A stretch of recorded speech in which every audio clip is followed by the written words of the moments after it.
Hi guys, welcome to Extra Talk. We have a very important match this week against Napoli. For us, crucial. For Napoli, also important, but I think less crucial. But we'll talk with two very nice guests. We have below me, we have Henry. Hi, Henry. Welcome. And Ciao. Thank you so much for having me on. thank you for being here. And the same goes for Rafa. I'm allowed to say Rafa. Welcome, Rafa. Yes. Yes. Thank you very much for having us on. Thank you very much. Thank you for being on. And of course, everybody knows Sahbi. So we will be asking some questions to you guys about the upcoming fixture. Also for us to grab some ideas about the team, about the coach, all these kind of things. So we're very interested. But before we start, you guys are new on the channel. And what we do is we always ask our new fans, from their clubs, how they became fan of their club. So Henry, let me start with you. Napoli fan. I saw in your bio Scotland, so I was a bit confused, but I like watched again, and then I was like, yeah, no, it's true. It's Scotland, Napoli fan. I saw you do a lot of work, editing stuff, podcasting, all these kind of things. I was like, yeah, no, this is right. This is right. We need him for our podcast. Well, yeah, I mean, I don't have any Italian family. I don't have any blood ties to Naples. I was 7 years old during the 1990 World Cup, saw Maradona, saw the Italian stadiums, and fell in love with the place. And Naples was the only place that didn't boo the Argentinian national anthem. I asked my dad why. He just made a documentary in Naples, and he explained about this great city. And he just painted this vivid picture. He's an artistic guy, trained as an opera singer, and he painted this beautiful picture of this beautiful city. And then Italian football was free to air on UK TV when I was a kid growing up. And that was it for me. And I fell in love with Naples. And you know what? I went to Naples later, and it was even more beautiful than my dad described it. So that's really how I became a Napoli fan. And I was watching VHSs and sneaking to see things. And now Napoli is back in the Champions League, and I can meet people like yourselves and Rafa, and we got a great community going on. That's my awesome. kind of condensed story. Yeah, and can you tell us a little bit how you got more engaged into doing the podcast and writing articles and these kind of things? Yeah, sure. So I work in real life as a university lecturer. I teach theatre and drama, and so I write for that. But it was really Twitter, and I came across a podcast that Rafa was co-hosting called what was it called? It's called Sempre back then. And I was just like a kind of fanboy of their podcast. I used to leave comments all the time, didn't I, Rafa? I was like your number one fan. And eventually they just let me get on that podcast, and that was really my first experience of it. And since then, I've come up with a few of my own shows through this Far From Vesuvius network, and just started writing for fun. And then I started writing for a website called the Gentleman Ultra that have a relationship with the Guardian. And I had 3 articles in the Guardian. So I had an article in the Guardian this week about Paul Gascoigne. It was 30 years since his debut for Lazio on Tuesday.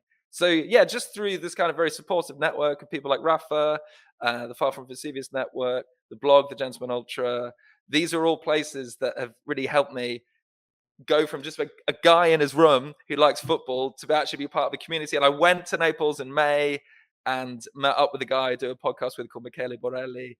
And we were in the stadium together watching a game. It was a beautiful, beautiful, emotional moment for me. Wow. Great. Yeah, that's amazing. That's a really amazing story. Wow. The internet is okay, everyone. Yeah, no, really nice to hear these kind of things. Rafa, what about you? So my story is a lot less exciting than Henry. My father was born in Napoli and moved to the United States in 1973 when he was 18 years old, with his entire family except for one sister who's still over there. So I have an aunt and 2 cousins that still live in Napoli. But the whole family came, and my dad was a major Napoli fan growing up, and surprisingly enough, when he got to the States, there was one channel. We're from New York. There was one station on television that was it was like a New York local channel that picked up Rai, which is the major Italian network in Italy, or was. I'm not sure if it is now, but it picked Rai up for a few hours a night, and then they would show one match on television every Sunday. And I was born in 1983, as was Henry. And so when I was 3 years old, growing up, 3, 4 years old, everything was Napoli, Napoli, Napoli. Maradona was around. So I was able to catch just a glimpse or two of the first Scudetto in 1987. And then I do remember vividly winning the UEFA Cup and another Scudetto in 1990. And my love for the team never left. As much as we were since the Scudetto, we had gone down, and then we went down to Serie B, came back up one season, went through bankruptcy, came back around. As hard as it was to follow, I would follow as much as I could, with the emergence of the internet and reading newspapers that were available here. Very, very little, so I would every season pick like a Serie A club to support, while I had Napoli still in my heart and still sort of paying attention to what they're doing. Like I would literally, there used to be, ironically enough, there used to be a website way back when called rangersnapoli.com. And I'm not sure if Henry knows this, but it was a Rangers fan from Scotland who would text, you'd see the ticker news, right, of what's going on with Napoli games minute by minute in English. So I would follow that, and it went from that to being able to listen to radio broadcasts online, and then just so as hard as it was to follow Napoli, I never veered off to choose another team like a lot of people would if your team is in the doldrums of bankruptcy. So yeah, that's it really. I mean, my mother's Italian as well, so growing up it was a Napoli household, and it never left us. So that's my story about my fandom. And when did you take the plunge to do something about it as well, in terms of podcasting and these kind of things? I got to tell you, it was a dream of mine to one day be a sports broadcaster and bring Calcio, bring Napoli to like ESPN, or you see the guys in the States that are doing their thing. And if I was 10 years younger, I probably would be there with them. But it wasn't until it's never too late. It's never too late, right? So Henry mentioned Sempre podcast. I was a part of that with another two gentlemen who don't do the podcasting anymore. But I was sort of like the third man they brought in. There was a guy from Scotland and a guy from England. They wanted a North American Northeast voice. So the gentleman by the name of James, he's actually a Rangers fan as well, but he went to Naples and fell in love with the city and the team while Rangers were in bankruptcy themselves. He started this podcast. He asked me to come on because he would see my Facebook live videos. I would always I'm a barber from New York, so I'd be with my buddies in the shop and we'd entertain. We'd have Napoli games on, we'd have wrestling on, we'd have other sports on, we'd throw little events, and he really liked my charisma on the screen. So he asked me if I wanted to join this podcast. I said, sure. That went away since, the other two guys were, we added, Henry, we added other members. But when they went away, we didn't want it to die. So there was a rebirth in the brand called Far From Vesuvius. And we were just a podcast at one point, but over over the COVID break, we ended up becoming a network because we'd put out more shows. I joined a buddy of mine. His name's Ralph Bizzarro. He lives in Queens, New York. We have the Napoli Rant, what's up, Ralph? Which is live every Monday at 8 o'clock, 8:30 Eastern on Mondays on YouTube. And then we put that audio to the Far From Vesuvius network. And then, Henry, like I said, Henry came in and stayed with us, and he's got another podcast with the gentleman he mentioned, Michele Borelli, who actually runs a Twitter account called Get Napoli Tickets. He helps tourists get tickets to Napoli, and he kind of gives them the, where to go, how to do things, and he supplies them with tickets quite easily because it's not very easy to get tickets. And other shows on the network. So we're kind of building this little network of shows of content through this Far From Vesuvius network. So I mean, it's been so much fun, and we just get the ball is kind of snowballed. It got bigger and bigger and bigger, and it's like, okay, we can't stop now. Now it's a routine, so it's great. My fiance built me this nice little studio back here, Beautiful. and Looks good. yeah, it's very pretty cool. well. Yeah, thank Cool. you. I have to say to you, gents, that our next show that's coming out on the network it's a series called From End to Eye, which is like about the history of Napoli. That is kind of comes out of a wonderful writer and podcaster called Kirsten Schulitz. It's about Rudy Kroll. So our Yes. next show is we're coming together, the two clubs. I think he's the greatest defender of all time. We Yeah. were very lucky And to have him at Napoli. Cool. I also would like to mention that I have a really close buddy of mine who's a barber at my shop, who's a massive Ajax fan as well. So at some point, either before this match or before the return, him and I are going to get on, and we're just going to kind of banter the whole way through. I think after this first match That's how it should be. That's how it should it be. should be. So look for that, because listen, I actually also really admire Ajax, as Henry Yeah, does. same here. The play that they've had for the past few years especially under Ten Hag when he was around. And I just thought he was brilliant, and the team was fantastic. And I Total loved how you football, guys Rafa. dismantled Cruyff, Juventus. Piqué. You guys, That's why dismantled you love them. them. arch nemesis. That's why you Now love we them. know. Now we know where you're heading with this. Okay. So, no, amazing story, guys. Amazing story. So let's get straight to the point, man. So, guys, how are you feeling heading into the game against Ajax in the Champions League? What's your feeling? Go on, Rafa. I gotta tell you, I feel good. I do feel good about it. Ajax got off to a pretty nice start, but then, the couple of dips there, with the loss to AZ, and then the draw yesterday to Go Ahead Eagles, and it's a little concerning for the Ajax, if you ask me, for the Ajax crew. You did hang in there with Liverpool, though, in the Champions League. It was only a last-minute goal that set you guys down. You took care of Rangers. I think they're going to be the whipping boy of the group. But I honestly do feel good, and only because really Napoli are just firing on all cylinders. The midfield is just phenomenal. Best midfield in the league. The defense is new, but they're gelling. We've got dynamic forwards. It's all being put together by Spalletti.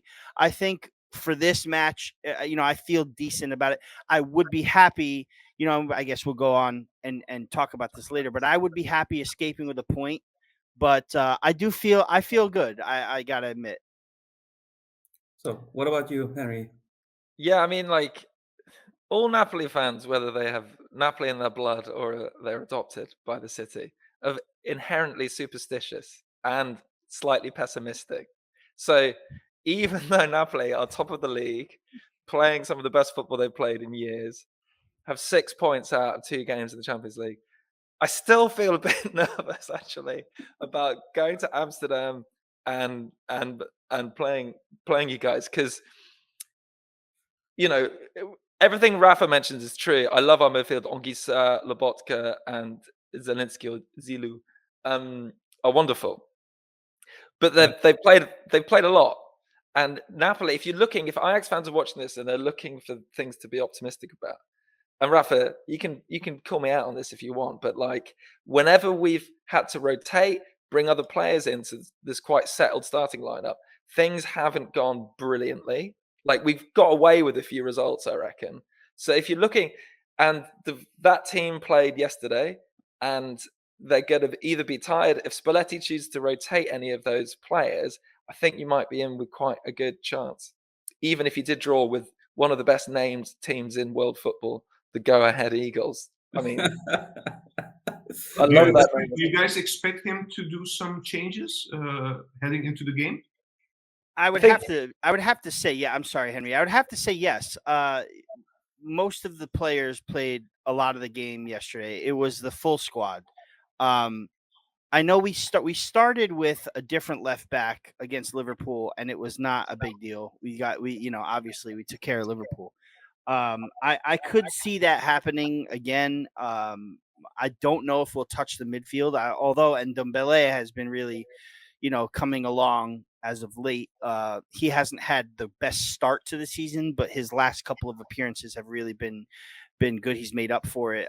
And then again, we started Giacomo Raspadori instead of Osimhen, which he'll still be out, I believe, for this match. Look for Simeone to begin. So I don't know if I really don't know if we're going to go through a major rotation, but definitely a slight one. I can tell. I can definitely feel that.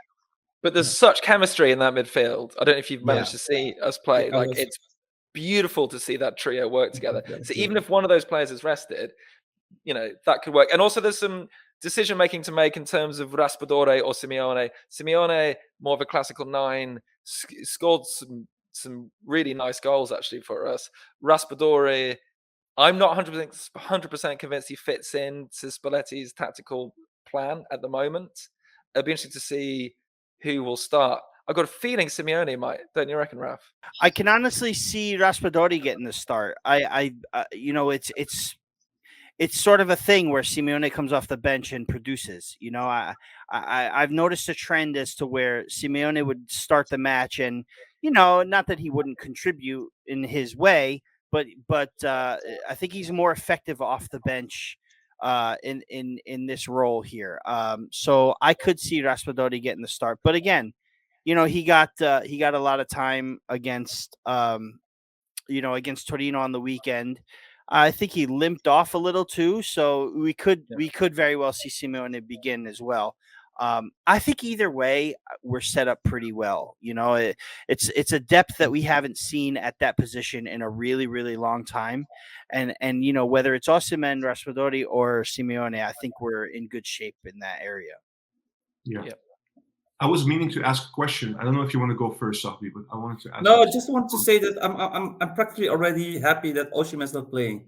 I mean, that guy is out of this world. He was my fear. So the fact that you just told me that he might not play because he's still injured made my evening a bit already. But I will say, if I tweeted this yesterday, Napoli are playing okay without him, and that's one of the big developments this season. Is that when a key player like Osimhen is injured or somebody drops out, the squad is strong enough to carry on. So if you look at our form, it hasn't dipped since Osimhen's been out. Now, obviously, we're a much better team with Osimhen playing. He's a wonderful, wonderful, wonderful talent. But that, for me, as a superstitious, very sort of pessimistic person, it's sort of is something that I'm quite pleased about, is that we've learned to play without him. But yeah. It's a shame he's not playing because, Champions League, these big nights, European football, you want all your best players playing. That's true. Yeah, Rafa, let me start with you. I want to ask a question, right? So we will touch upon Spalletti as a coach when he came in, what he changed to the Napoli team. I think he took over from Gattuso, I remember. Sure. Right? Yes. Okay. So we will touch upon that in a bit. But I want to compare, because you guys had an amazing start. You guys already alluded to that. And you guys are really playing very well. You guys are on the top of the table. I think you guys have the similar points to Atalanta. Yeah. My question is, are you guys better than last year? Because I also went to check which players left Napoli, and I was shocked how many players left. And you guys still managed to come up with a very good team. So what's your view on that? Well, if you at the beginning of the season, a lot of Napoli fans were very upset. It's too much, including myself. Like, I could have dealt with Insigne leaving. That was announced in January. We knew he was going. Then there was the Mertens contract. Okay, don't worry, Mertens will resign. Then we thought Koulibaly would stay forever. He's an adopted son of the city. All that stuff.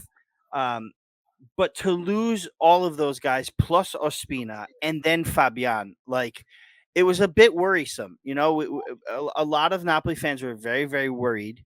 I was worried too. Once all of them started going and it was a lot of, new faces, I was a little worried and skeptical about the integration. Would this be a transition season?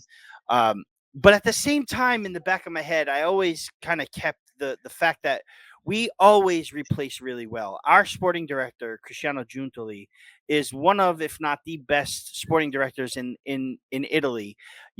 Despite not having won a Scudetto yet with this group, he really has made Napoli a relevant club for, now we're on. He's been the director for a good 8-9 seasons now, and we're about 12 or 13 into, a consecutive European run, and no one else has the run that we have so far right now as far as European appearances, which means we finished top 4 to 6 every season. So as far as comparing last season and this season, I just feel like there's a different attitude in the club. I think the main problem with the past few teams that have started the way, similarly to how we've started now, just doesn't have that lasting mentality to finish a season off. A lot of people will say Spalletti doesn't have the tools to run a whole season. That's why he hasn't won a title yet. A lot of people will say, this is typical Napoli. We've started like this before. Last season, we won our first 8 games. This season, it's 6 wins and 2 draws. We did it also with Maurizio Sarri in 2018 and came up short. But I just feel like with those old guards out, and this is a controversial statement that I'll say, a lot of Napoli fans can't handle this, or couldn't handle this before the season started. But what if that was a good thing that was necessary? Insigne, club, in my opinion, club legend, Napolitan homeboy, spent his entire career at the club. Second leading goal scorer, Dries Mertens, all-time leading goal scorer. Koulibaly just became one of the best defenders, top 3 in the whole world with Napoli. And you would think that if they left, we'd have this dip in form and we'd have this like lack of something. But I really feel like there's a different mentality and a different thought process in this group to where the likes of which we've never seen. Despite having drawn 2 matches, we drew Lecce and Fiorentina in a row, a newly promoted team and then a really tough team in Fiorentina. Despite that, couple that with the start with the Champions League and just this new never give up, never say die attitude. A lot of my close friends are saying this is the season. This is it. People that are pessimistic as Henry is. I've got a cousin who was basically born in Naples, who is always negative about this team. Even last season when we were 8 wins in a row, something's up. We're gonna miss something. He's even saying, I don't know, guys, this is it. I think this is it. So to get the pessimists on my side, because I'm more of an optimist, right? It feels to me like Spalletti's got something with these guys here, these particular group of guys, the new players that have come in. Just they've all really integrated well into the club with everybody that was still on this team, and I think that's a big thing for Napoli. It's a mentality. It's to stay on course, and I think we've got it. Yeah. Henry, quickly, do you agree with the insight of Rafa? And I also want you to touch a little bit more on the coach, on Spalletti. What did he bring to this team compared to the previous coaches? Because, it was mentioned before, Sarri also had very good starts, with Napoli. But I read somewhere that the problem with Sarri was he didn't rotate that much. So in the second half of the season, you guys always came up short, and it will. But are you seeing differences compared to the new coach you guys have right now, or new coach, Spalletti right now? I think, it's a really good question. And I think Spalletti brings what Spalletti always brings to every club he's managed at. He can push players' performance up so high. Look what he did with, back when he managed Roma. He does this with players. Lobotka, who for me is the best deep lying midfielder playing in Europe at the moment.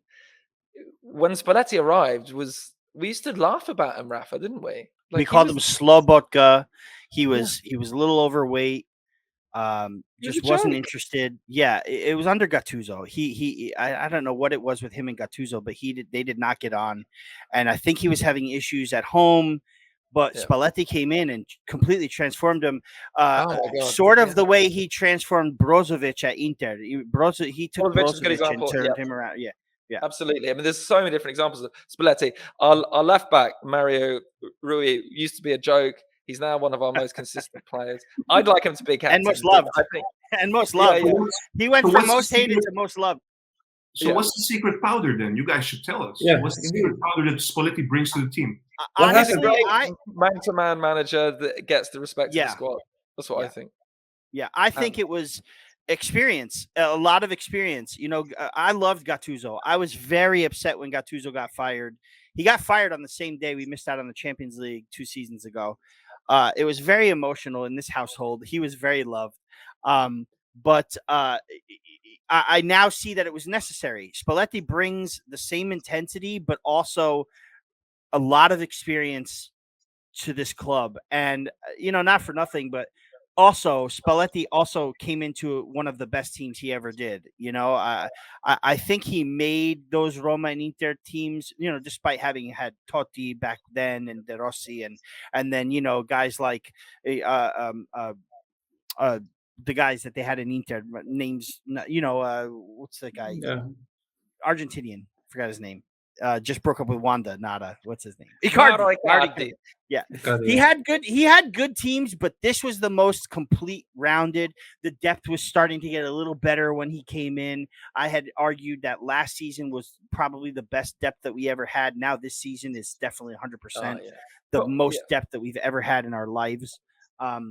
And I just think that also helped out Spalletti. You know, he had the players that he wanted. He saw he had a vision of how he was going to play them, and he had to make difficult decisions in saying, okay, I could do without Mertens, I could do without Koulibaly, I could do without Insigne. Get me this guy, get me that guy. I can do without Ospina, and let's keep Meret. Like that for me last season was Meret was public enemy number 1 for me. I wanted him off the club. Yeah, he's our goalkeeper. He single-handedly cost us a Scudetto last season, and I wanted him out. But look at him now. He's the first choice goalkeeper. He's got confidence, and I think that's what Spalletti does. Like Henry said, man management, one-on-one, just being able to recognize their faults and their strengths and get the best of them out there, and he's managed to do it. And 30 games left though in the season. Yeah. No, I get it. We'll see how it unfolds. And history isn't kind to Spalletti. So what about the tactics? What about the tactics? Did he change something in comparison with last season, or because he's, as you said, he's a people manager, man to man, excellent. But did he change as well in comparison with last season? Is he more offensive, more defensive, more counter-wise? What did he do? It's to do with the shape of the team. I think we flirted between a 4-2-3-1 and a 4-3-3 last season, and never really convincingly landed on either of them. Whereas this season we've really committed to 4-3-3. It's made a big difference to Zielinski in particular, who is playing as the kind of attacking player in a 4-3-3, which is a bit different to being a 10 in a 4-2-3-1, and it really suits him. He's more of a mezzala now, I think, than a trequartista, which suits him, I think. So that's been smart. In terms of how we're playing, I think it's taken us a few years to really move away from Sarri. I love the football that Sarri plays, but it's hard to play Sarri ball without Sarri. And I think both with Ancelotti and Gattuso, we kind of play this weird, not quite moving on from Sarri, not quite. Whereas now hybrid, I think and we've moved on from it. I don't reckon, Rafa, we're a little bit more, we still play beautiful football, but we can counter and we can also play possession football. Right. Depending on the in-game situation. Like we absolutely killed Liverpool with some amazing counter-attacking football. But we've also dominated teams in the league by playing possession-based football. So I think, and Sarri is partly to thank for that as well, that there's multiple styles in our DNA that I think we can call upon. So I think sort of settling on a 4-3-3 and having a multitude of different ways of playing the game at our disposal has really helped, I think, particularly in Europe. What do you guys expect against Ajax in terms of playing style? Do you guys expect? It's an away game, so it's a little bit different, I will guess, if you guys would play at home. You guys think you guys will sit back a little bit, wait, and maybe try to counter us, or like you said, Henry, maybe it will be both sides. You know, do you guys play like hybrid mode during a 90-minute game as well? Like sometimes you go deep and sometimes you sit back and you just wait what the opponent will do. What do you guys think? I mean, yeah, I mean, I think we do. I think just give a really good Napoli account a plug on here is Napoli Talk on YouTube. This guy, he does really amazing like tactical analysis of Napoli on YouTube. So do check that out if you're curious as well. Yeah, I mean, in my opinion, yeah, we kind of move between the two. I think we'll probably play on the counter because it's away from home and it's against Ajax, and the whole famous Ajax system, I think, is a little bit susceptible to counter-attacking football. But I could be wrong there. Rafa, do you think I'm talking nonsense here? No, I don't. I also agree. You know, I don't want to be the guy that agrees with everything, but yeah, I do agree with Henry. We definitely, I mean, when we played Rangers, you know, we let them play their game for a few minutes, you know, 15, 20 minutes. And then we woke up in the like 25th minute and started going. Same thing that happened in Milan, you know, before the break. Milan outplayed us for about 35 minutes to 40 minutes. And, you know, Kvaratskhelia drew a couple of yellow cards, important yellow cards to their defenders. They substituted them out. Second half, we came in, got us a penalty kick, and overtook the game. You know, even if it was just maybe, you know, Milan probably outplayed us for most of that half too, but we got them, you know, when we needed to. So basically, I do think there's something to say about going to a you know, another venue, especially a big one, you know, like Ibrox, like you know, San Siro in Milan, like Amsterdam Arena, you know, where you kind of let the home team come because you're expecting the home team to be excited. The fans are going to be excited. The crowd's going to be electric, and they're going to bring all the energy right in the beginning, and you kind of weather that storm and then you pounce. And Napoli are good at that this season. So I think that's what's going to happen. The key for that is for our defense to stay compact and not give up a goal. If we do, then we might have to, change our shape. But we've only been down, I think, like once or twice this season. Both times we've come back to win, but this is the Champions League and this is Ajax. It's not Verona in Verona, and it's not Lazio at this Olimpico, which is also a very intimidating and was an intimidating crowd. I had a friend that went to that match, very intimidating crowd, but we were able to weather the storm and come back. So I think that's the approach you take. You respect the home team, let them come at you, and then go after them. Do you have a good right back playing for Ajax? Because you're going to need one against Kvara. Let's ask our viewers. Let's ask our viewers if they believe, because actually we have two. The one that's playing right now is Wrench from the academy. He's been through a rough period last year and also in the preseason, but he's picked up a little bit his old form when he just came. And we bought a Mexican player, but he has a minor injury, so he won't be ready for the game.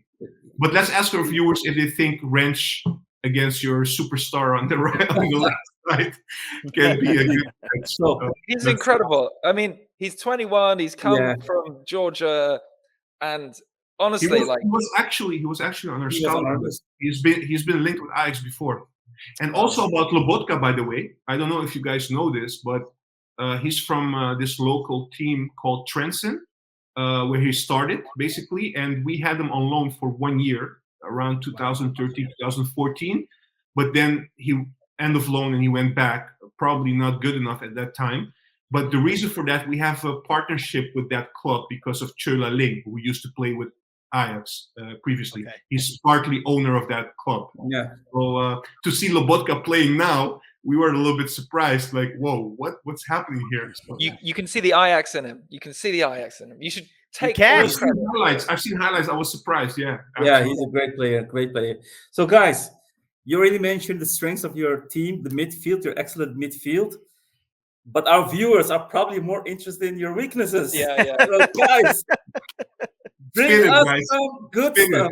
What are your weakest fullback? Henry. I'm going to say fullback. fullback. Yeah, this season fullback. Yeah. Yeah. We haven't. I mean, Yeah. historically, in recent times, we haven't had great fullbacks. Giovanni Di Lorenzo is the new captain. He's not having a brilliant season. He's having like an okay season, I think.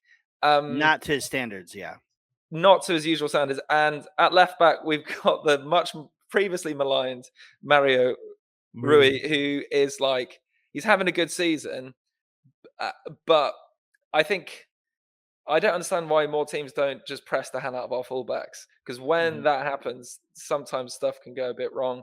And I think Meret is having a brilliant season, but part of me still gets a bit nervous when he's on the ball. He's due for the occasional blunder. I mean, yesterday we were up 3-1. He gave up a goal towards the end of the half. It stayed 3-1. And it wasn't the best effort from him. There's only our 6th goal given up in the league. And I would say that's probably the first goal that we gave up that he probably could have done a little better with. Yeah. But yeah, Meret is always going to be sort of like a worry for me. And if you can penetrate, Henry's right. If you can penetrate the fullback position, then I mean, I normally, like if things didn't go the way they did, I would probably say, the whole defense, because new center back that replaced Koulibaly, Kim Min-jae, first couple of games took a little while for him and Amir Rahmani, our other center back, to sort of gel together. But they've really done a fantastic job since the first 2-3 weeks.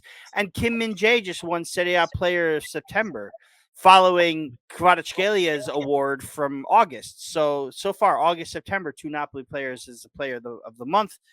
And that's probably it as far as weaknesses go. I mean, the bench is deep and there's quality on it, but you kind of always got to look for the substitutions, and see, like I said, in Ndombele, he's just sort of now kind of getting back, to his regular self or to his full potential. There's always the issue that Politano and Lozano, they were carrying injuries into the break, and they were able to make it to the game yesterday against Torino. And Politano had a great game, but there's always the worry that they may pick up another one, and our replacement for those two guys isn't the best either. So, maybe the attacking on that side might take a little bit of a hit, might force some sort of a alignment change, but we'll see. It's going to be interesting for sure. Can I ask a question which is a little bit off, not entirely off topic, but because I'm being triggered by the fact that the way you guys play, and also in recent years, Napoli is maybe, Sahbi, you can correct me, you watch more Italian football, the most attacking Italian team in recent years, basically. Yeah.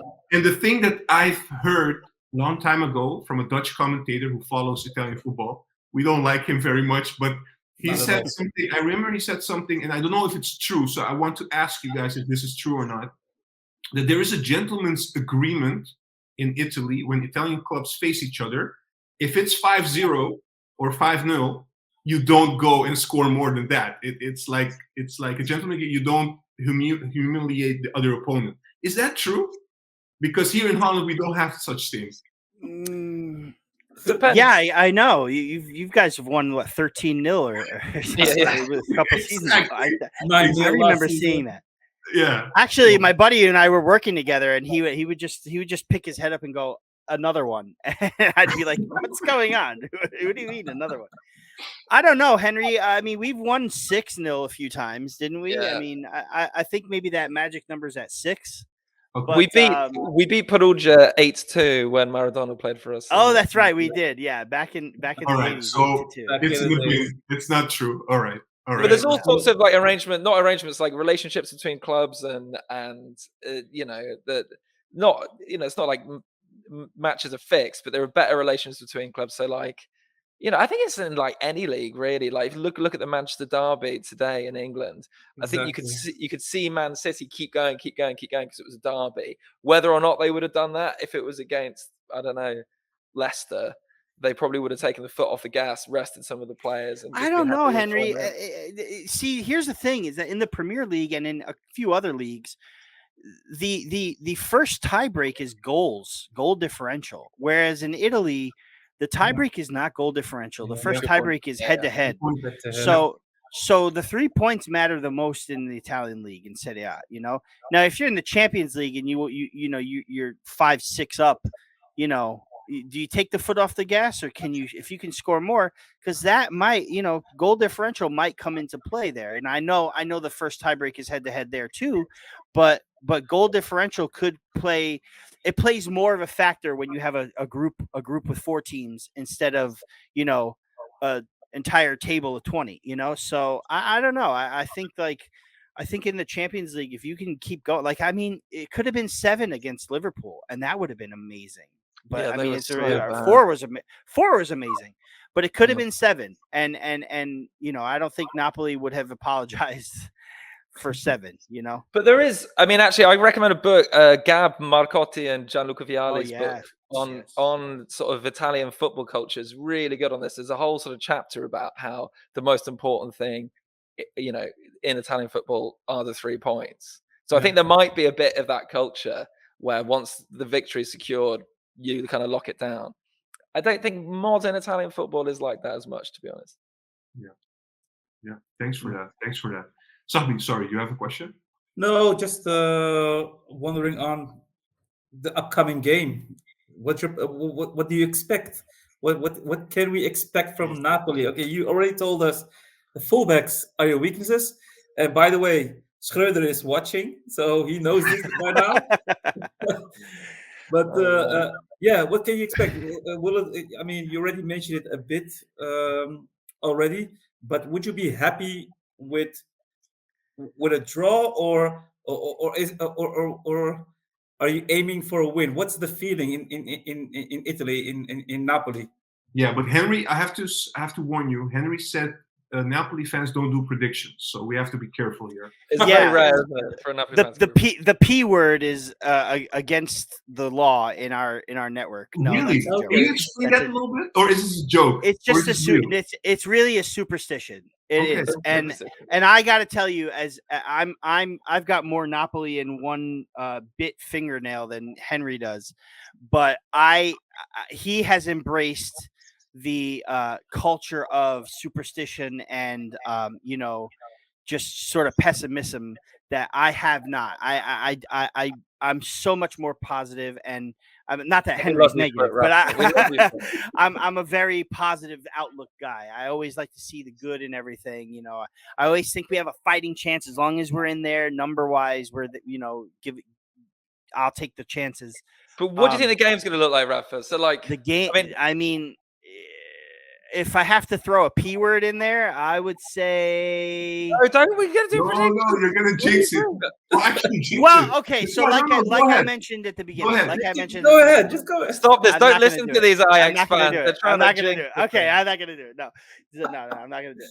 What I will say is, I would be happy with a draw away. We've already won 2. Get a draw at the Amsterdam.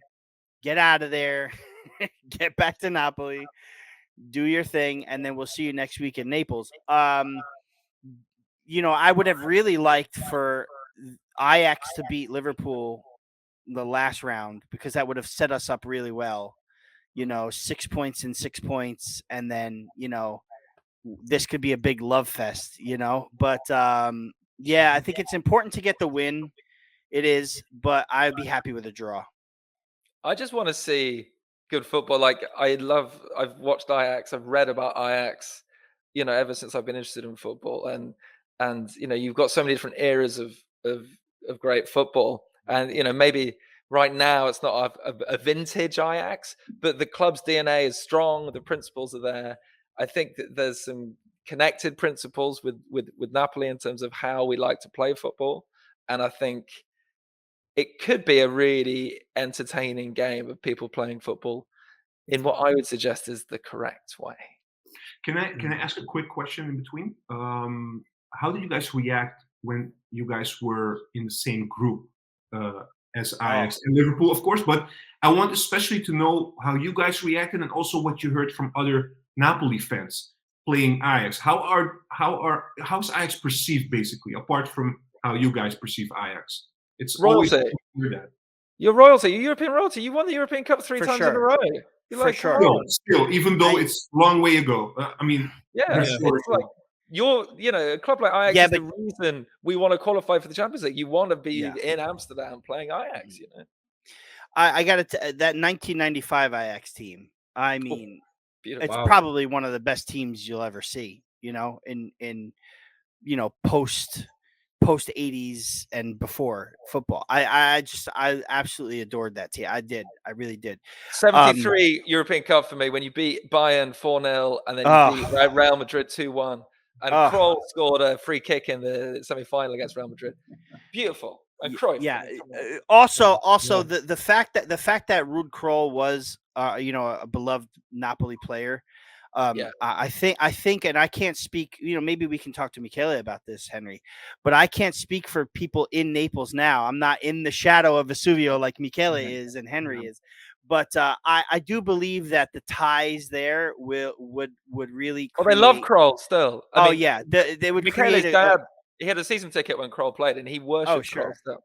Yeah, and my father speaks of Kroll all the time. Like, I mean, I do think that and again, you've beaten Juventus a few times, we can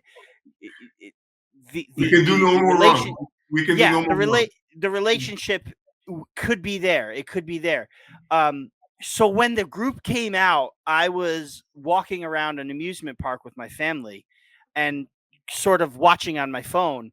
And I was jumping for joy, man. I mean, we have friends that are Rangers fans. Henry lives in Glasgow. He went to a Celtic bar to watch that match. Liverpool. I have a few clients and friends that are Liverpool fans. I got my buddy who's an Ajax fan. Like, it just, for me, I was like, you know what? Never mind if we can get out of this group. This is going to be the most fun group of the Champions League. And I think so far it has been, And as far as Ajax, I was always optimistic about, taking care of business against them, but always saying, you know what, Ajax might be the toughest team in this whole group because I'd already seen Liverpool and what they kind of, are lacking in their season. When this came out, we were already 3 or 4 games into the season. So I was like, okay, Ajax Napoli are going to be like the ties of the round here. I'm telling you, I'm very excited about it. Very.